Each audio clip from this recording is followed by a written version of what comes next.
folks. Well, when you hear that sound, you know that DJ is here on the Morning Brief. So, without further ado, DJ, welcome back. We're talking about the Celtics and round two going up against the Knicks. First of all, give me your 2 words on this series. 5 games. That's it. This series is going to be 5 games. Celtics are going to win. I assume they're going to spoil one, but like they're going to win 5 games. And for anybody that's going to tell me otherwise for why it shouldn't happen or what the Knicks could do, respectfully, remember opening day. Let's think of the series this whole entire time they've played this season. The Celtics have won every outing that they played versus the Knicks. Every outing. They never lost one of them. Then you also got to think, in all reality, most of those games, they won by a considerable margin. Like, they weren't even close, most of those.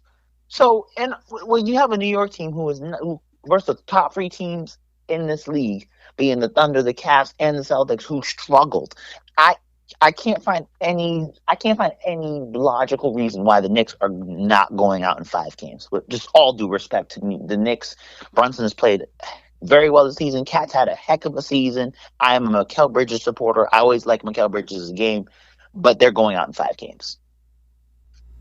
Wow. Predictions. Listen, okay, this is fair and unbiased sports coverage. So I'm going to come out from the top and ask you, what specific adjustments do you expect the Knicks to make defensively against Boston's offense? Well, in all reality, the way our offense works, we drive and we kick and we shoot threes and we light it up. So for New York, you have to try to stop us from driving into the paint. You got to get us out of our rhythm and out of our offense, And then honestly, on their offensive side, like Brunson does his best when he is driving to the hoop and creating plays. You need to find ways to get him open and get him to play. Like, in a sense, for New York, their adjustments are getting the Celtics out of their rhythm in game while also getting into your rhythm in game. Now, I personally just don't see that happening by the way they've played this season versus Boston. But in all reality, if they can get us out of the drive and kick mentality, for instance, like your Jaylen Browns when he drives and Tatum, like that's where they get their bread and butter. If you can get them out of that rhythm and hold them out the paint, or even if so, stop them from being able to drive and kick, or at least drive and try to keep them at bay that way and make them earn their baskets, that is how you definitely make my prediction wrong and make this a series. Do you see the Celtics relying too heavily on the three-point shot in this matchup? That's just how the league is in all reality. This league is a three-point shooting league nowadays. It's just the game has changed. It is definitely. I feel weary with the way we shoot the 3 ball. But when we're on and we're hitting, it's insane. I mean, opening night, like they literally it was 27 threes they hit. If I'm not mistaken, it was nuts. I admit though, like it is a bit one of those things where if we're not hitting threes, it's a little scary. But that is also when you drive and you suck the defense in, you get them into the paint and kick out, and you get these open shooters. And you got to think, most of our team can shoot 40% from 3, besides Luke Cornett, who gets really good, significant minutes. And you got about 8 guys who all can shoot the 3 really well. They all can put up 25 on any given night. It's just hard to realistically stop when you have a team where, let's just be honest, Tatum, Brown, Derek White, Holiday, Porzingis, Pritchard, Hauser, Al Horford, they all can shoot the 3 and all score 20 points if they please. So how do you stop that many people on a team? As much as that 3-pointer is very sketchy, and if we're not hitting, it's terrible. You got to think, out of 8 guys, you would need about 4 of them to be shooting off for it to look really bad. Who needs game 1 more? Boston, the favorite, or the Knicks, the underdogs? Given that Celtics are home, I would say Boston needs it because you need to set the tone, and then you got to think this. As much as I believe it's in 5 games and whatnot, like you said, they're the favorite. People are assuming they're going to win. You need to set the tone and establish that this is our series, and you're not winning in our house in a TD Garden, because you got to think about it. Frankly, if New York steals game 1. Like I said, it's a steal. You're not supposed to win on the road. That's why they have to give the home team 4 games, the road team 3. Because you're supposed to everybody, in reality, you're supposed to win your home games, it goes 7. So if New York can steal 1, a Knicks in 6 is now a realistic thing. if New York steals one, it really takes Boston out of their game. It makes everybody reassess the series of, oh, how does this happen? Oh, is it possible for New York to win? So for Boston, like the pressure is all on Boston. Like you said, they're the favorite. In all reality, I'm sitting here due to numbers and what I believe saying Knicks in five. So if that's just me, there's some people out there that are all on that same scale of Celtics that are in sweep, they're in six or seven, but most people are not predicting the Knicks. So for the pressure's not really on them to take a game one because they're not expected to win this series. For them, the only pressure is just don't get swept in all reality, and they've kind of done what they were supposed to do.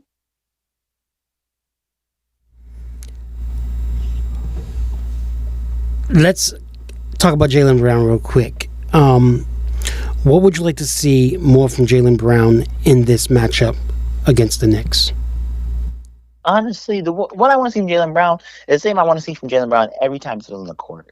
For JB, I always want to see him, do the drive and the kick, get his points how he always does. But for me, it's always the ball handling and the turnovers that always concerns me. It never the feeling never goes away. I mean, sometimes he's really good keeping the rock safe and handling the ball, and then sometimes he is not. I'm not gonna lie to you, Tiff. But in our reality, in a world where he can kind of, keep the ball in control, really pass and kick, and stay keeping his game and do what he's supposed to do as that. And I wouldn't say second star, but like the more of the 1A, 1B, like he's the 1B respectfully. But like, in that role, just get his points, those times when Tatum's not on the floor, taking over the game, being able to really make an impact. Kind of the same performance that he gave us in that Eastern Conference Finals and the finals last year. Especially too when he's that defensive side. That's what makes Jaylen Brown so crucial to this team is how well he plays on defense. And if we can really he can just really give us that way Tatum's been playing, and with the rest of the team, we should do just fine versus New York. All right. The Knicks feel like a team playing with house money. Do you think that makes them more dangerous? Oh, for sure. When you're an underdog, you get a chip on your shoulder, you're always dangerous. Without a doubt. I mean, what makes a team so dangerous, and it's in times like these, in playoffs and postseason in any sport, it's that when you're not expected to win and you have nothing to lose, you play different. You play a little more free. You play more relaxed. Like I said for New York, the pressure's not on until they're down 3-0 and it's game 4, and then, oh goodness, we can go home and get swept. Until then, there's no pressure on the Knicks, especially in games 1 and 2. You're just playing to play and try to steal one. That's their goal. Is you're trying to honestly disrupt what is supposed to happen. Like if you're playing spoiler the first 2 games of the series in TD Garden, your whole goal is, oh, can we mess this series up and steal a game and flip this series on its head early on? That's their goal. So for them, they're really dangerous because they are playing with no pressure, no chip, like they have chip on your shoulder, but no pressure, no stakes, except in a sense by the time it's game 4, don't get swept. Mm-hmm. Let's talk a little bit about coaching. Which team has the coaching edge in late game situations? I'm going to give it to Missoula and the Celtics only because Tom Thibodeau tends to play his players a lot of minutes. His starters, they play a lot of minutes, and sometimes it leads to those injuries and why New York kind of over the series in the past couple of years have had injury problems late down the stretch is from those heavy minutes. So knowing that some of those decisions like that Thibodeau makes, I will give it to Missoula. Now, Missoula's lack of timeouts at times very much concerns me. I can't lie to you. But I think there's still an edge there. Also, when you're a championship coach in Joe Missoula now, and this team has been there before, there is a bit of a coaching edge in that you've been in some of these situations. Also, in the past matchups, they had one overtime matchup versus New York, and Celtics pulled it out. So I'm going to give Missoula the edge here. Which team has the better perimeter defenders right now? No, the Celtics, without a doubt. I mean, the thing I said about Brunson earlier, Brunson's game is drive and kick and create shots. Brunson most likely will struggle this series because how many perimeter defenders we have? You have Jaylen Brown, you have Derek White, you have Drew Holiday. These are all like legit, like top tier defenders. I mean, Jaylen Brown pretty much won a Finals MVP on the back of his defense against Luka in that Finals last year. Derek White has made an all defensive team. We all know how great of a defender Drew Holiday is. I mean, I'd argue Milwaukee has suffered since trading Drew Holiday because of their lack of perimeter defense now without Holiday that we've gained. So our perimeter defense is what's going to make New York struggle. And New York's whole offense kind of hinges on the back of Brunson creating shots and then creating for others as he's going and getting his shots. Do you really believe that Boston has enough defensive toughness to handle the grit the grinded out style New York brings? Yes, without a doubt. I mean, as much as we're 3 point, we are a 3 and D kind of team. We shoot threes and we play defense. I mean, that's why I had no doubt we were going to beat the Orlando Magic, because Orlando Magic were a great defensive team, but also we were a great defensive team, and we also have the offensive firepower. So that's the thing of with most teams is they have one or the other. For instance, a team that I think is doing very well and will go to the conference finals, will meet them. They're the Indiana Pacers. Their offense is amazing, but their defense pretty iffy. Whereas the Celtics, their defense, they have like an elite defense, but they also have an elite offense. That's what makes us like such a great team. Because I think Jaylen Brown's like a great two-way player. He plays defense and he does great on offense. Same with Tatum though. A lot of our team can shoot the ball, but they also play defense. I'd say the only three people on our team that play very rough defense, Hauser and Pritchard sort of play spotty defense. Porzingis' defense is real spotty. Like, he concerns me at times, but that's also, you're talking one guy out of like our 8-9 man rotation that we're having issues with us in a sense defensively. But then also too, you can hide Porzingis and put him on somebody else who's not going to require him to be playing crazy hard defense. You can put Al Horford on a Cat Williams. I'm not a Cat Anthony Towns rather. Excuse me. I'm thinking of Cat. you, I was like, I don't know where I got that from, but yeah, you can put Al on Cat. You can put some of these other bigs or Tatum on Cat, because Cat's not the craziest down low big. So we can kind of disguise Porzingis. So in reality, I think we do have the defensive toughness and intensity to play with in New York and any team in this league, frankly. And that's why I think we'll be set in this playoff run. Who do you think, or let me ask you this, who's your X factor in this series for the Knicks and why? I would give it to, because I mean, like, I feel like it's obvious to compete to point their fingers at the main players, your Brunsons, your Cats, but I think Josh Hart and Mikal Bridges, those are two I think of like kind of like in that starting lineup, like your third and fourth guys, or fourth and fifth maybe behind OG and Anunoby. I think like Hart and Bridges are going to be some of those factors of they can really step up this series. They can make this way more competitive than some people are expecting. Who's your X factor in this series for Boston and why? It's our two starting guards, Holiday and Derek White. In Now, reality, Drew each one of Holiday them has might be been out. on a. That's true, but those two are the if Holiday comes back, and if not Derek White, those are gonna be our X factors. Because in reality, Tatum's on a tear. He's been putting up basically 30, about 37 and 9, or like 30 points, 9 rebounds, about 6-7 assists this whole series. Ever since he's gotten his wrist injury, Tatum's been on a tear. Jaylen Brown will do well in our second role, and in that second scorer option, that 1B guy that I mentioned. Porzingis is our third option scoring wise. Once again, kind of similar to New York. It's going to come down to, a Holiday if he can come back. Because I think we are a different team when he's there. We're a completely different team when he's there. Derek White has been phenomenal for us since he's gotten to Boston. If he can keep it up, we'll be good. But then also, if a Holiday's not playing, Peyton Pritchard will pretty much be what will get us over that hump without any issue if Holiday does stay out. I'm assuming Holiday will be back come, if not nothing. You said the series. So I'm thinking he'll be back by game 2 or 3 if he's not playing in game 1. But even if he's out, Derek White, like the way he's been playing, because sometimes like Porzingis is our third option scorer, but sometimes White jumps him on the little ladder. So if Derek White can kind of do that, but then also still be that great perimeter defender we're going to need against Brunson, he will be the key to why this series will be cut short and be real simple, and we'll be in the conference finals. All right, well, after game 1, tomorrow morning, I want to have you back on the show, and we're going to talk about game 1 and how things went in game 1.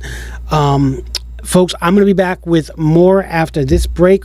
We're going to talk about respect. We're going to talk about the respect that that Jason Tatum doesn't get in the league from the media. But does he really need to worry about respect from the media? We're going to talk about that. But we're also going to get deeper into the Celtics. I'm going to give you my opinion, talk to you, and let you know the real deal. But before we do that, we haven't done this in a while, so I'm going to give DJ a 60-second blitz on the Boston Celtics Knicks series. I mean, I'll keep it simple and keep it real quick. Celtics in five. I mean, yeah, I mean, Carl Anthony Town, hey, Cat Williams, Cat whoever. Respectfully, the Celtics will end this in 5 games.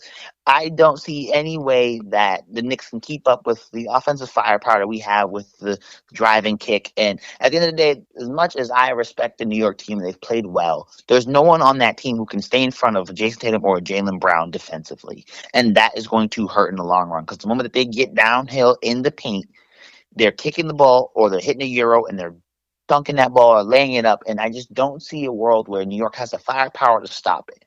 And because of that, I just say New York, New Jersey, it does not matter where, Celtics in five. Pure Leaf brews their delicious iced tea to the same high standards I do. So instead of brewing tea, I can practice my music. Don't do it yourself. Leave it to Pure Leaf iced tea. At M&T Bank, we believe in the power of together. Together, we can help your business grow. Together, we can move communities forward while giving back. Together, we can help your family spend more time on what matters most. And together, we can achieve more than ever before.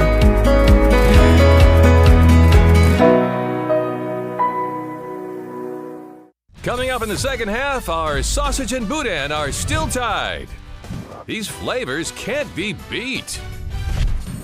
That's one heck of a turnover. Always be a winner with MB Smokehouse. Get you some. Market Basket, your favorite grocer for every family meal or special occasion. When you're ready to fire up the grill, we've got you covered with quality cuts and our award-winning MB Smokehouse sausage and boudin. Market Basket, fresh, friendly.